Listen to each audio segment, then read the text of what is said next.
La promesse, ça qui a foufou, il y a qui toque la pembe pour le cacaladé, pour la base.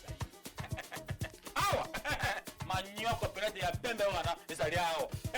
Mafuta mbila, awa be awa. Bisa ukauka nyoso malamba, bisa ukauka te okomona njongo ya monene. Obeawa, ngai, pite kutu. Obeawa kwenye musika te. Uyukusa na banga ya solo ya kimpuka wana ya manaka. Obeawa na promesa hawa. Yoko mitunguza manala te. Soko mitunguza mi. Italia, makaibu ya solo. Banga ya solo. Oleo bite. Ngana kolea nini. Mwambo oto tina kumbo kitu kolokula. Kumbo lokula tiripi. Ate, apo olivina mamani. Ce qui pinote, donc on est awa, la maison, la promesse, très organique. Il y a pire solo. Voilà donc la promesse. Vous allez comme côté la maladie comme la terre. Awa,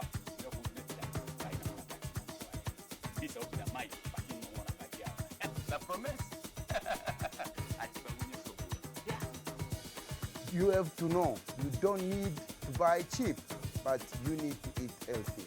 So if you need to eat healthy, come to Africa. If you want to eat healthy food, the only address here in Denver is La Promesse.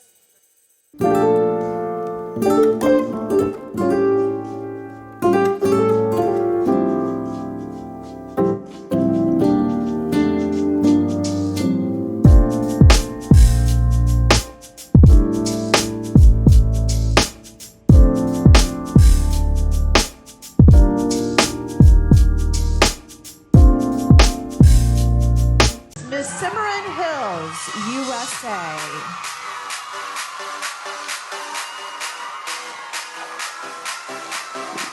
The new Miss Colorado USA 2024 is JESSI Kalambayi.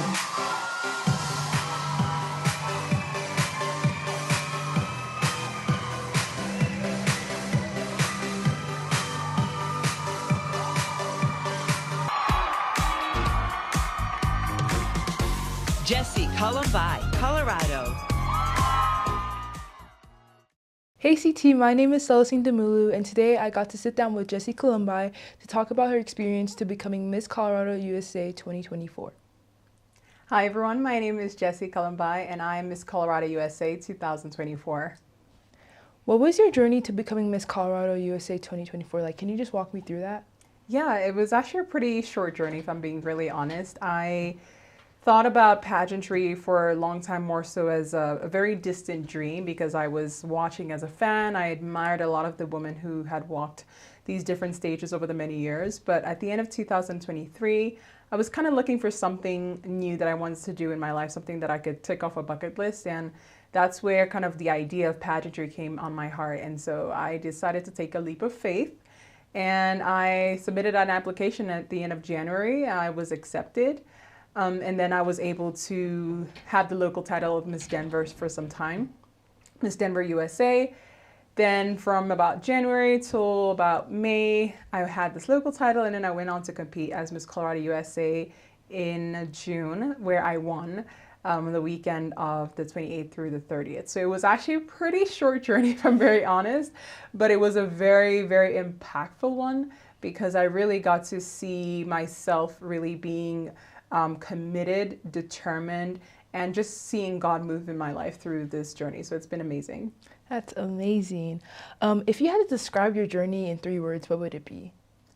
I would say it's been impactful, it's been challenging, but it's also been full of miracles. I definitely would say those are the 3 ways that I could put it, because in many ways I feel like my journey has been so impactful because of the people who I've been able to impact through just winning in such a short time, but also just being able to see the people from my own community who've been inspired by me just taking this leap of faith. It's definitely been challenging because there's a lot of things about pageantry that people don't know, and then when you're introduced to it for the first time, it can catch you off guard. But there is no challenge that I honestly feel that you cannot overcome if you really have a goal. But ultimately, I'm grateful because at the end of it, there was a big miracle that happened for me, and now I'm here. That's amazing.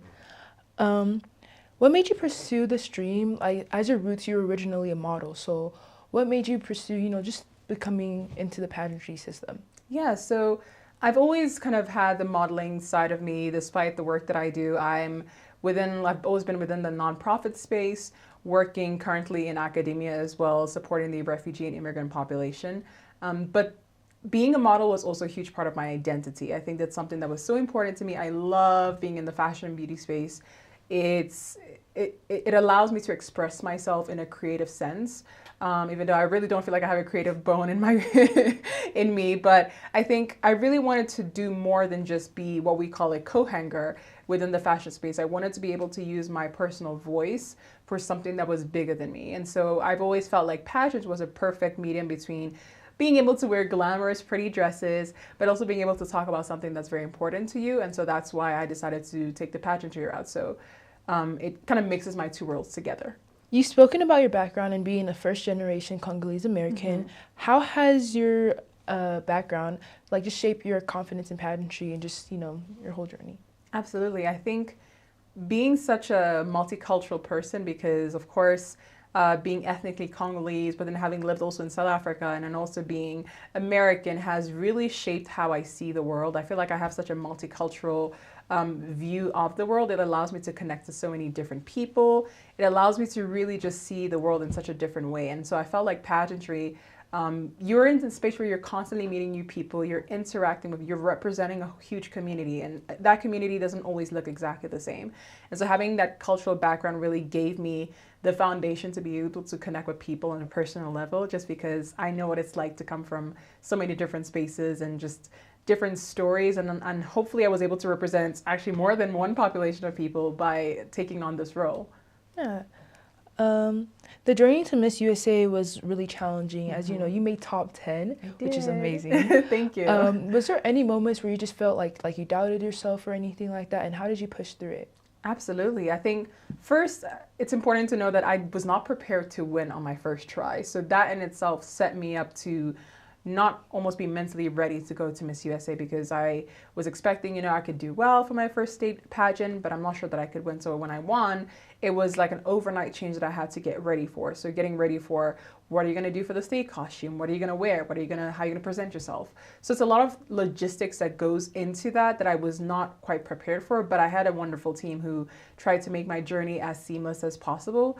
And so I definitely say preparing myself for that was really just jumping in head first, really just embracing it for what it is and understanding that this is a once in a lifetime opportunity. It's not very often that you get to say that you're Miss Colorado USA. It's not very often that you get to say that you get to go to Miss USA. So despite the challenges and the fears that I had, I was like, hey, I'm here. So I'm just going to embrace it for what it is. That's amazing. But a lot of young women see pageants as only about beauty. But what's something most people don't realize about pageants? Because, from the outside looking in, it may just seem about makeup and dresses and stuff like that. But what's something that people don't see about pageants? I can definitely see why people see pageantry as simply focused on the external aspect, because ultimately a huge part of the competition is being beautiful, standing on a stage in an absolutely gorgeous gown so that you can be able to get the crown. But ultimately there's so many layers to it that people tend to forget, which is being a spokesperson. You're speaking for a social cause that is really, really near and dear to you. And that requires a lot of skills, public speaking, determination, intelligence. And these are a lot of skills that you have to take the time to pour into so that you can get better at it and ultimately be able to speak for a population of people. And so actually one thing that people don't know is that for Miss USA, 50% of the score is actually interviews. So 50% of the score is made up of how you speak to a panel of judges, about how you express yourself, because ultimately that's what they're looking for, someone who's a brand ambassador who talks about something important and can be able to articulate that to a whole array of people. And I think being able to give credit to pageant girls for being able to hone in on their skills is something that's very, very valuable. It's not just about being pretty, but it's being able to bring in all the skills that you've learned across life and being able to present it in sometimes the most aesthetically pleasing way. But it really is just to get to the ultimate goal, which is to push something that is important to you. And for me, it's really just about that advocacy. And that was for me, refugee and immigrant causes. Oh, that's amazing. just hearing that pageant is just, it's more than just like, you know, wearing pretty dresses and having a nice sash, but it's about being like a spokesperson. Absolutely. And sometimes it's not easy to be a spokesperson, you know, you don't always have the right words, you stumble on your words, you you forget what you're supposed to say. But I think that's also the human aspect of it, is that we're showing that we're human, but we can also be gracefully human too. We can also be able to gracefully share a message and hopefully inspire somebody. Because I like to believe that I'm still the girl next door, despite the fact that I have a very shiny crown. I'm still the girl next door. My journey is very similar to a lot of the girls who are probably watching me. And I hope that that inspires them to pursue like the wildest dreams, because if I can get here, then anybody can. Yeah. Right. Winning Miss Colorado USA at such a young age is like such a big deal, right? What message do you have to high school students, especially those who feel like they don't fit in the mold? Yeah. This may sound cliche, but I also didn't feel like I quite fit in anywhere. Like I said, I come from a very different background. I've lived in 3 different places. And so that has shaped a huge part of my identity. So it's often times where people ask me kind of like, where do you feel like you're from, or what kind of community do you feel like you fit in perfectly? I was never quite able to answer that question because I don't. I don't think I was created to fit into a box, and I think that's what makes me unique. So for anybody who feels like they don't fit in, they're not quite sure where their spot in life is, I think embrace the fact that you don't fit in. Embrace the fact that you are a collection of so many different things and different qualities, because that ultimately can propel you to be the one that shines, to be the one that ultimately stands out of the crowd. Because being sometimes the one that doesn't fit in can be difficult, but it can also be to your advantage if you're just willing to embrace it. So I encourage anyone in high school who's struggling through that to just look at those qualities and look, how can I use this to my advantage? And I think that's what I did. I didn't try to fit in. I just was, hey, I can only be myself. So that's exactly what I encourage anybody to do. Yeah, that's right. With your platform, you're now in a position where younger students, especially young women of color, look up to you. What's one piece of advice you'd give to some students who want to chase these big dreams, but are afraid to start? For me, it was important to understand why I was doing it. I think it's very easy to think I want to be a pageant queen because I get to have the crown and this title and, you know, the influence and the popularity that comes with it, which is appealing to many. But for me, because it was ultimately about, I felt pushed by purpose. I'm a huge person who believes in purpose. And for me, making sure that I was living out my purpose for God was really important. And I always felt like these 2 roles was something that God gave me, and I wanted to be able to pursue that. So understanding your why is really important. Why are you doing what you're doing?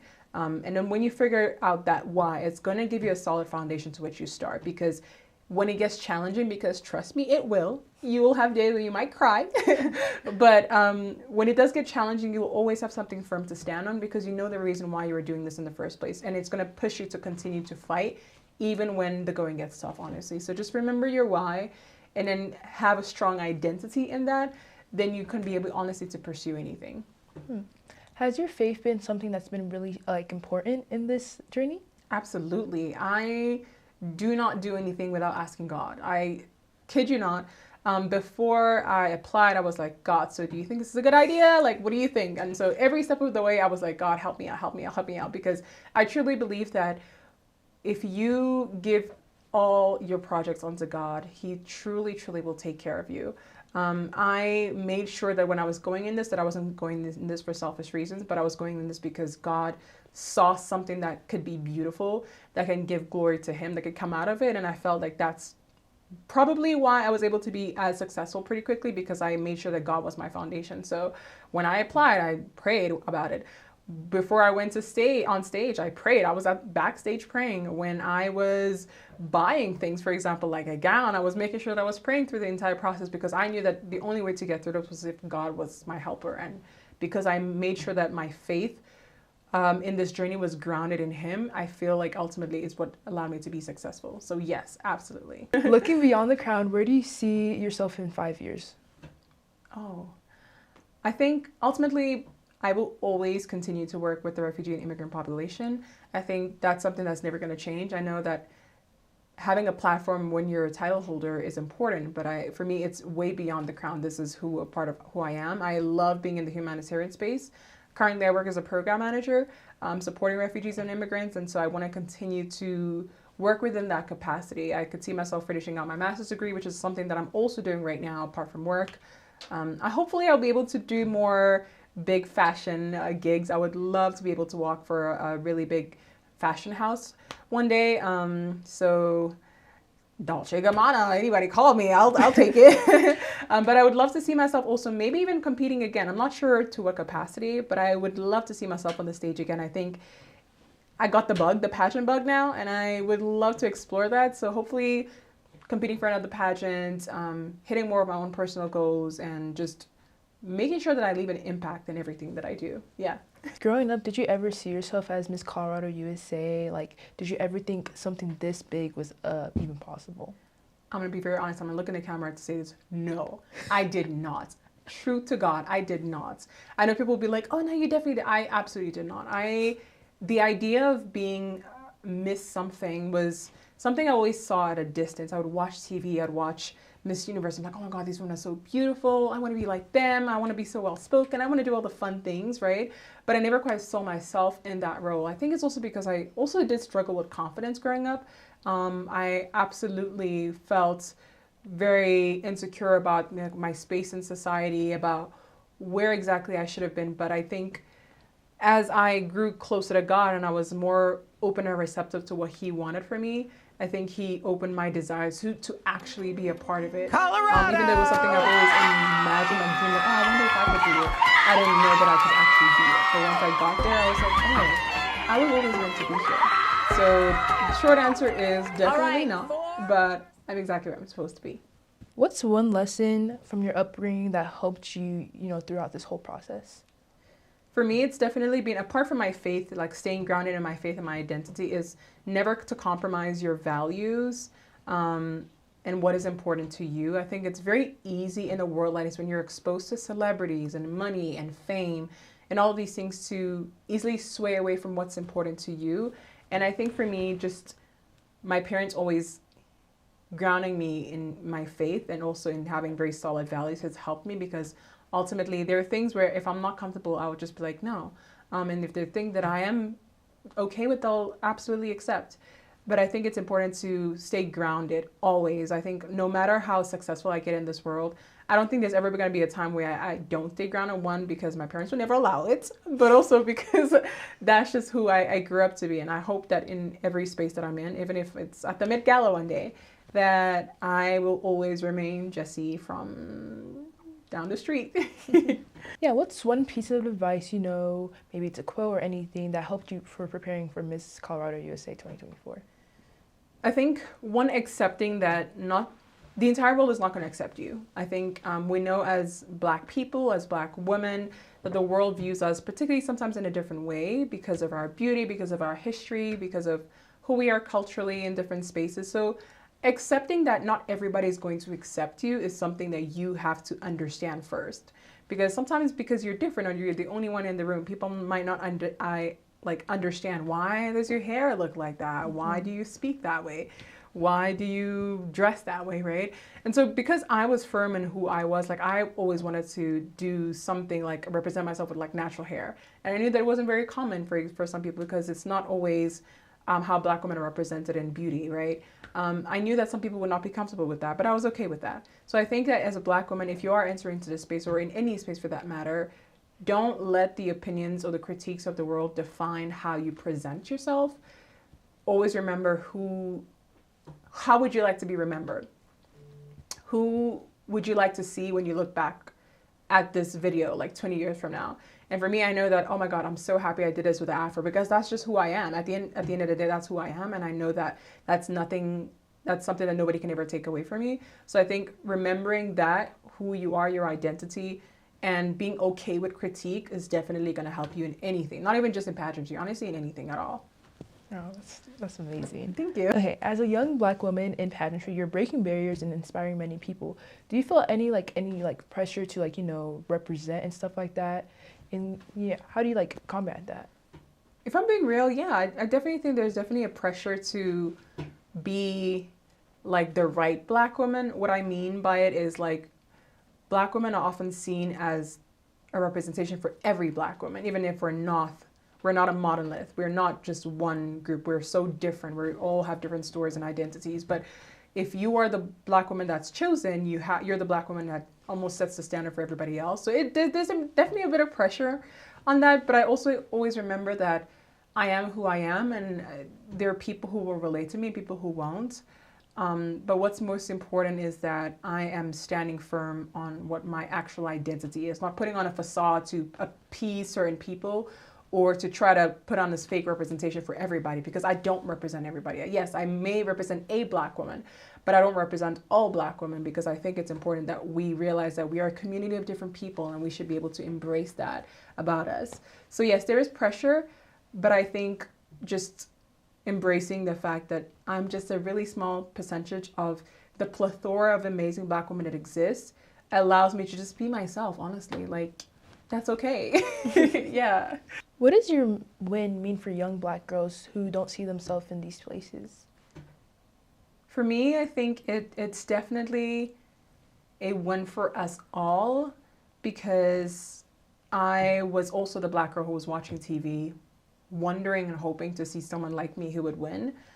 Someone who has a similar story, someone who did not come from like this affluent background or had the perfect trajectory to getting to this point. I think for Black girls, I hope that it means something special, that it is possible for them, that even especially in your natural hair, that it's very possible that you are beautiful, that you can absolutely break barriers and you can do it while it's being yourself. I hope that that's what it means, because that's what it meant for me when people like Zoselini Tunzi had won Miss Universe in 2009. I remember I cried because I don't know why I cried, but I felt like it was just such a monumental moment to see someone who looks like your sister or your cousin who can do something so impactful. So I hope that that's kind of the kind of message that I'm sending to other Black girls out there. And it doesn't even have to just be pageantry. It can be in any field that you're in, that if you apply yourself, if you dedicate yourself, and you actually are audacious enough to believe that you could do it, ultimately that's the legacy that I want to leave, that any Black girl should be audacious enough to pursue their dreams, like I did. Pageantry, like other competitive fields like sports and stuff like that, deals with a lot of competitiveness, and it requires lots of mental toughness. How did you deal with that?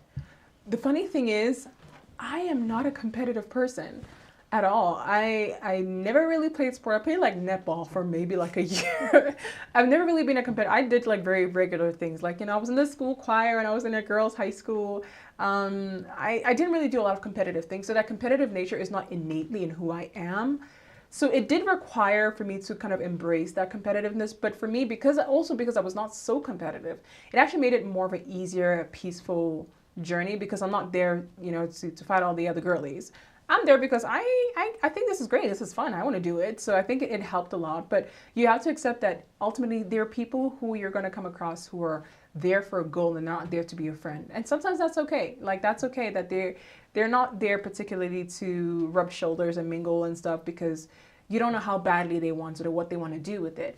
And we have to respect that. But then there's also the sisterhood part of it. Like, pageantry has a lot of sistership. Like, we share the most random things. I remember I gave my sticky thingy to another girl backstage at Miss USA, and I still haven't seen it. And honestly, that's okay. That's what pageantry is about. So accept the fact that it's going to be a competitive space, because ultimately there's only one crown. One girl is going to be happy that night. One girl's life is going to change. Maybe it's not your year, but it might be yours the next or the following. So you just have to be humble enough to accept that. And I think it'll make the whole experience a lot more pleasant. Yeah. But yeah, to answer it, I'm not a very competitive person, so I feel like that helped a little bit. Yeah. You're balancing being a role model, all these like public appearances. As high schoolers, like as myself and stuff, with balancing like lots of like extracurriculars and stuff, how do you balance that? Because as high schoolers, I feel like, there's a lot of pressure on us to like, get ready for college and stuff like that. So how do you manage your busy schedule? I think, one, I like being busy. I feel like it makes time go fast. I don't know what I'm rushing for, but I just like time to go fast. So I think piling on my schedule helps me to just stay sane. But I think on a practical level, I love a planner. Like, in the beginning of the year, I love New Year because it gives me an opportunity to just start afresh. So I'll always go get a new planner, like one of those big planners at Walmart. and I'll just like jot things down. I love filling in my calendar, my work calendar, my personal calendar, as well as my planner. So I think that helps me a lot. If you're able to set up dates and times and be very, very specific and meticulous to break up your time so you can do things, it helps you to plan better so that you're not able to miss out on things, or you're not overwhelmed. Now, do I still get overwhelmed? Yes. Do I still get overstimulated? Yes. But ultimately, I think I do my best by planning ahead, by always writing things down. If it's not written down, it's probably not going to happen. So that helps me a lot on this. And I think I'll recommend that for anybody. If you could sum up your message to young people, what would it be? That's a tough one. I think my message would definitely be to remember that you have a right to dream, and you have a right to dream big. Everybody has something in their heart that God has placed that only God knows why he gave it to you, because he knew that you would be able to nurture it. I think take that feeling and run with it. But not only run with it, but run with it with God, but then pursue it, because I would never want any young person, or even myself, to live a life where we've never pursued the things that truly were at the core of our hearts. So please dream big. Never let anybody tell you that you can't be the president, you can't be an attorney, you can't be a pageant queen, you can't be a photographer. Like, don't let people tell you that. And sometimes it means going against what the norm is. I mean, it's not very normal to come from communities where we do things like this, but I decided to go against that because I truly believe that something good would come out of this. So if it means defying sometimes what the norm is in the community, then do that. But if it means that you're pursuing the dream that God gives you, then you're doing it right. Yeah. Yeah. Thank you. Thank you. This was fun. Yeah. I love it.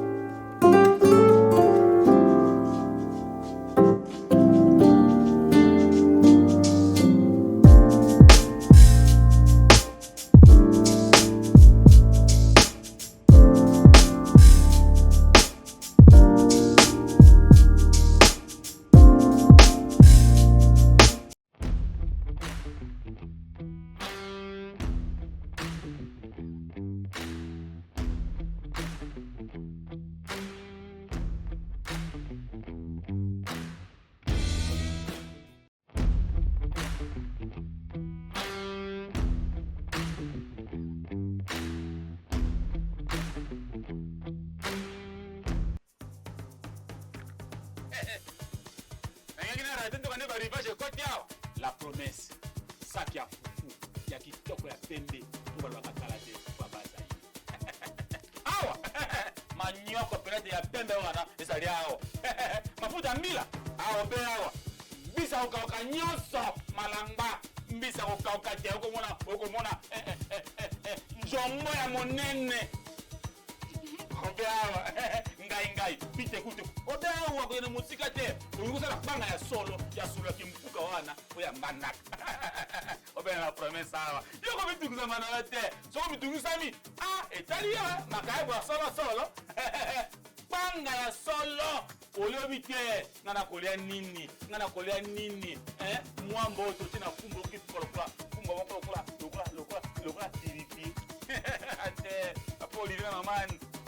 Ce qui pinote, donc on est anime. Awa, la maison, la promesse, très organique. Il y a pire solo. Voilà donc la promesse. Vous allez comme côté, à maladie terre comme la terre. Awa,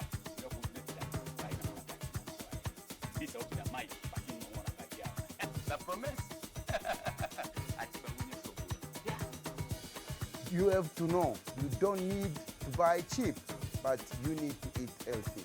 So if you need to eat healthy, come to Africa. If you want to eat healthy food, the only address here in Denver is La Promesse.